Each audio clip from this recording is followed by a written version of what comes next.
Arranging daffodils in a vase can be quite tricky, and I don't think they ever look great.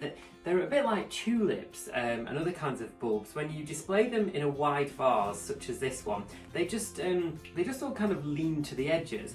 Now these have been in the house for just under a week, so they are about to turn, they are shriveling up. You can really only expect outdoor bulbs to last about a week when you bring them inside.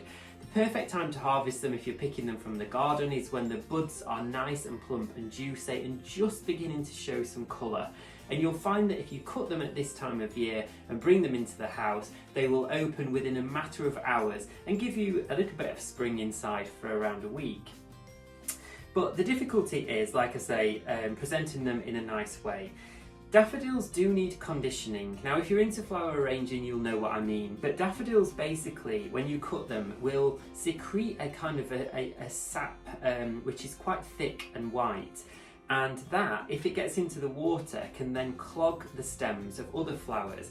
Now if you're displaying the daffodils on their own, it's not a problem, just cut them, bring them in the house, and that's absolutely fine. But if you're going to display them with other bulbs or other flowers, then it's a good idea to condition them in this way.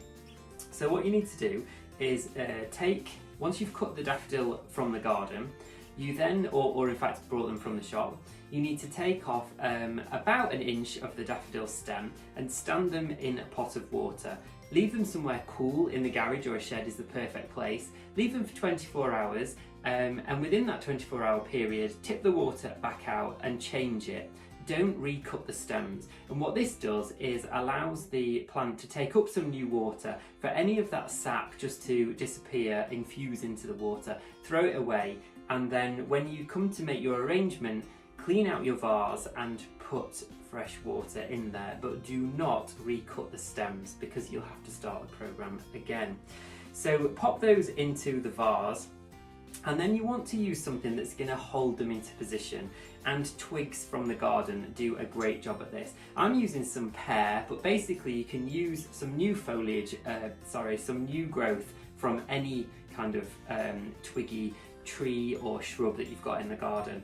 And take some, these are about a foot long, 30 centimetres long. I'm just going to take a couple of these side bits off.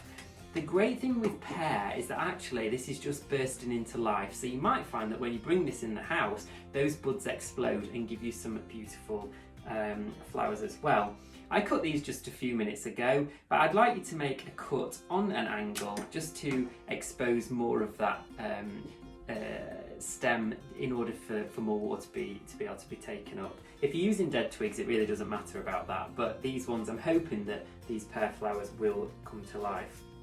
So you want to stand these in amongst the daffodils or tulips that you might be arranging, and by doing this it kind of acts as a scaffolding. It's a little bit more interest as well, and it does look good when you've got twiggy growth, I think, growing out of these.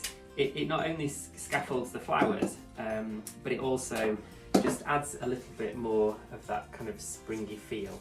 And you can just keep adding in a few pieces. I've started off with 3 pieces there. It's clearly not enough, so I'm going to pop out into the garden and go and cut some more pear.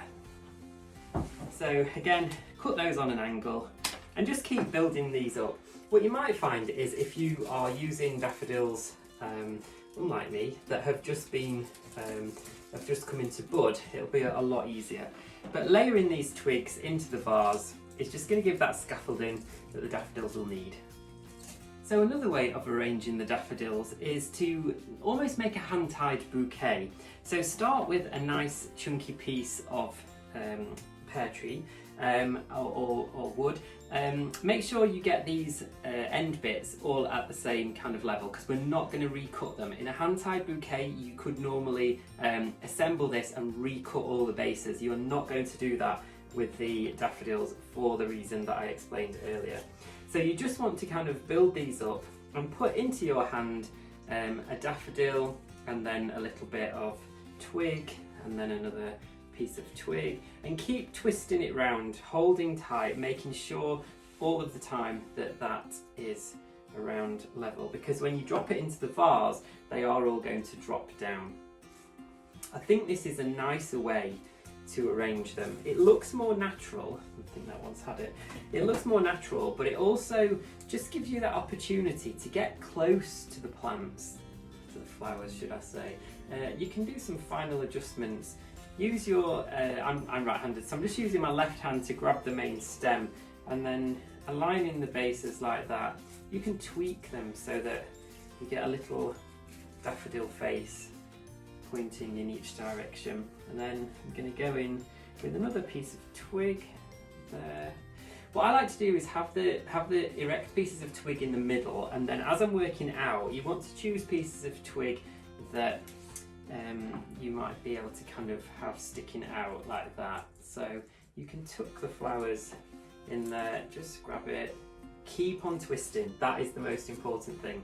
When I was taught how to do a hand-tied bouquet, I was taught that the secret is always to keep twisting. So yeah, look at that. So if you were to put that piece of twig in like that, it doesn't quite look right, but flip it round and it hugs that kind of bouquet there. That's a little bit random, that piece there. That piece is too, so I'll take those off. You can reuse those bits, don't waste them. Give it another twist, put that piece around. Oh, actually no, I'm going to go for a couple more flowers. Just keep doing that so that you've not got them sagging in the vase. Do be careful with daffodils and other bulbs if you've got sensitive skin, because they can bring you out in a rash. It is an irritant, the sap from daffodils, so if you have got sensitive skin, you might want to wear some gloves. Not might want to, you should wear some gloves. I'm aware that I've not looked at you for a while, so there is the into the camera shot. Do I need one more bit of twig? Yes, I think I'm going to go in with one more just there. I am going to trim this twig down because it just is a bit too big, like so, and pop my last couple of daffodils in there, like so. You could do a spring display with any bulbs in there, but that just looks so much nicer, so much more naturalistic. And just pop that on the counter, get all those level. Now if I put that straight into that wide vase, it's probably going to open up a bit and relax, and if that's the look that I'm after, then great. If not, you can use a little bit of string, or maybe if you want a more naturalistic look, you can use some raffia, and just wrap that around there. It gives you that hand-tied bouquet look, and then you would put them in a vase which is not as wide as this. It's got a very wide mouth to it, so I would use a vase which has a less wide mouth. But I want this to be a natural, springy kind of feel, so I'm going to just pop in those last few bits of twig, and then pop it into the vase and let it relax. If you change the water in your flowers regularly, you will prolong the amount of time that they stay looking good for. The nice thing about this is that once they go in there, they should just relax slightly. If you're finding that they don't, it may be a bit of twig that you need to prune off. Don't be scared.